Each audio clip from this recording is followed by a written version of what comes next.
Zee 24 तास एक पाऊल पुढे। पंढरपूर वारीमध्ये नानाविध प्रकारचे विठ्ठल भक्त सहभागी होत असतात। यात तरुणांचाही सहभाग लक्षणीय असतो। असेच दोन इंजिनियर विद्यार्थी माऊलींचा जयघोष करत पंढरपूरच्या दिशेने मार्गस्थ झाले। त्यांच्याशी बातचीत केली आमचे प्रतिनिधी स्वानंद कुलकर्णी यांनी। माऊलींची पालखी मजल दरमजल करत पंढरपूरच्या दिशेने चाललेली आहे। दररोज रस्त्यावरनं जाताना वारकरी दिसतात, त्यांच्या टाळ मृदुंगाचा गजर असतो।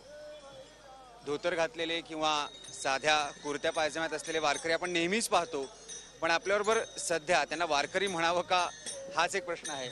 3/4 आणि टी शर्ट घातलेला निखिल आहे आणि त्याचा मित्र सुमंत आहे।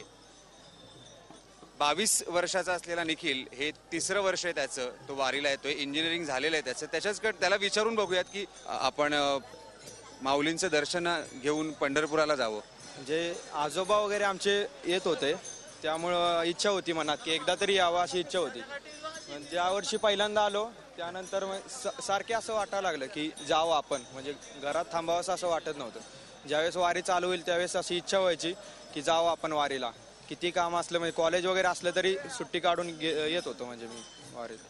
आणि सुमंत, तू मला सांग की निखिल कडून ही तुला प्रेरणा मिळाली का वारीला यावं, का तुझं काय म्हणणं होतं? माझे आजी जात होती 15 वर्ष, माझ्या पप्पांनी सुद्धा वारी केलेली आहे आणि ह्या वारीतनं मला असे काही शिकाय मिळलं की आपली संस्कृती वगैरे ह्यातनं भरपूर शिकण्यासारखं आणि समाधान। आजकाल जो माणूस आहे तो समाधानासाठीच फक्त धडपडत आहे आणि ह्यातनं मोठ्या प्रमाणावर समाधान, आत्मशांती मिळते, म्हणून मी वारीला आलोय आणि मला घरचाच वारसा मिळालेला आहे।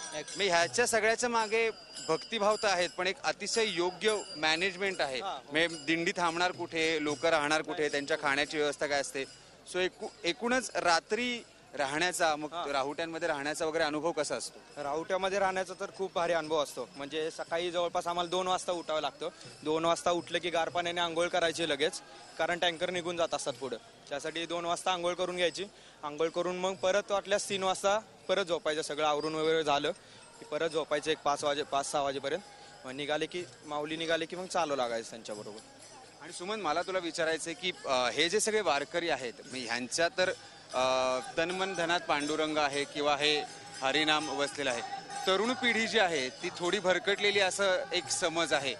तर असं काही होतं का रे की बाबा हे जे या वातावरणात तू 15-20 दिवस राहतोस, तर ते तेवढ्या पुरतच राहतं का ते झिरपत राहतं तुमच्या? नाही, ऍक्च्युली ते झिरपतच राहतं, कारण मी जरी घरी गेलो तरी माझ्या सहवासात येणारे माझे मित्रही ते सुद्धा माझ्यावर वागताना त्याच पद्धतीने वागतात। आणि असं काही नाही की माझ्या हिता आल्यामुळंच असं नाही, की घरी गेल्यावर सुद्धा माझं हेच राहतं। तरुणाई मोठ्या संख्येनं आता वारीकडे आकर्षित होऊ लागले आहे आणि संतांनी सांगितलेलं तत्वज्ञान आपण थोडंसं जरी अंगीकारलं, आपल्या अंगी बांधलं, तर ते चांगलंच असणार आहे।